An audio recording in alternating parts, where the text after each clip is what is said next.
युद्ध पश्चिम एशिया से तेल की आपूर्ति को कम करेगा, जो पहले आर्थिक विशेषज्ञों के हिस्से द्वारा बख्शा गया था। तेल की कीमतों में वृद्धि अनुमानित है।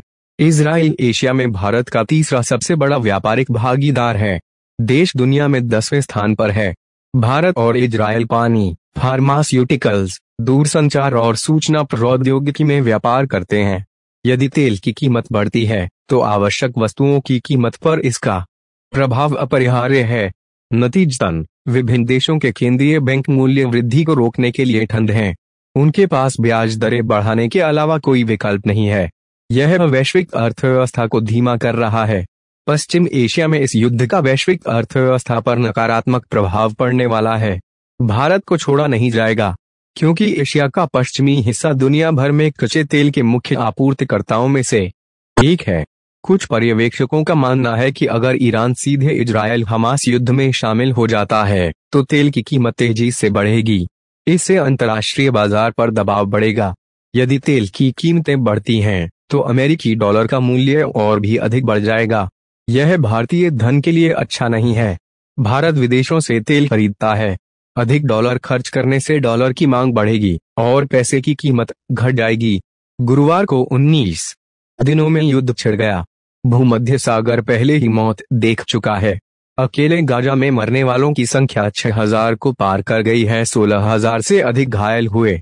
आर्थिक विशेषज्ञों का एक हिस्सा दावा करता है कि तेल की कीमत में 10 अमेरिकी डॉलर प्रति बैरल की वृद्धि का मतलब है कि भारत के पूंजी घाटे में 0.5% की वृद्धि।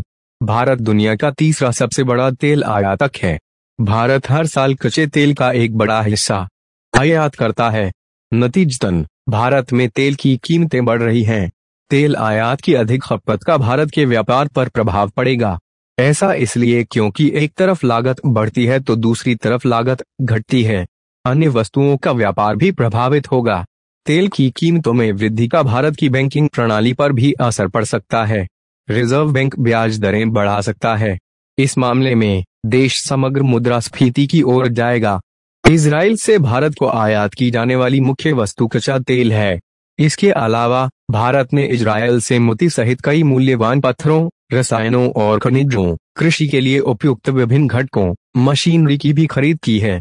यह व्यापार भी युद्ध से प्रभावित हो रहा है। देश के अर्थशास्त्रियों ने सिंदूर में बादल देखना शुरू कर दिया है।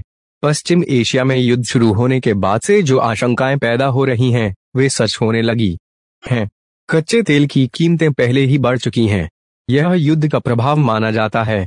दुनिया के 2 सबसे बड़े तेल उत्पादक सऊदी अरब और रूस हैं। उन्होंने तेल की आपूर्ति में कमी की घोषणा की। नए साल की शुरुआत से पहले दोनों देशों से तेल की आपूर्ति लगभग 13 लाख बैरल प्रतिदिन कम हो जाएगी।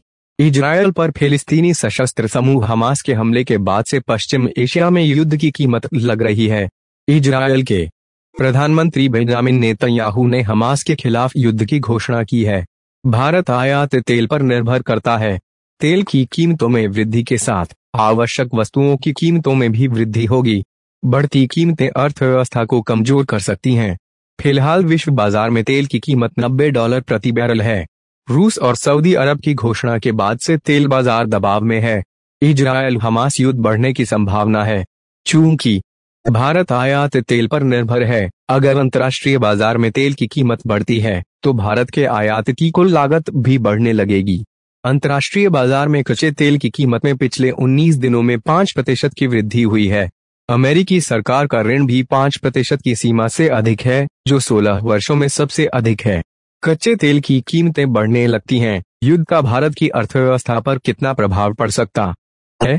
अंतर्राष्ट्रीय बाजार पर तेल की बढ़ती कीमतों का प्रभाव, ताकि घरेलू बाजार को सीधे प्रभावित न किया जा सके, सरकार से सब्सिडी दी जाती है। यदि तेल की कीमतों में वृद्धि जारी रहती है तो सरकार को सब्सिडी बढ़ानी होगी। अगर ऐसा किया गया तो सरकार का राजस्व प्रभावित होगा।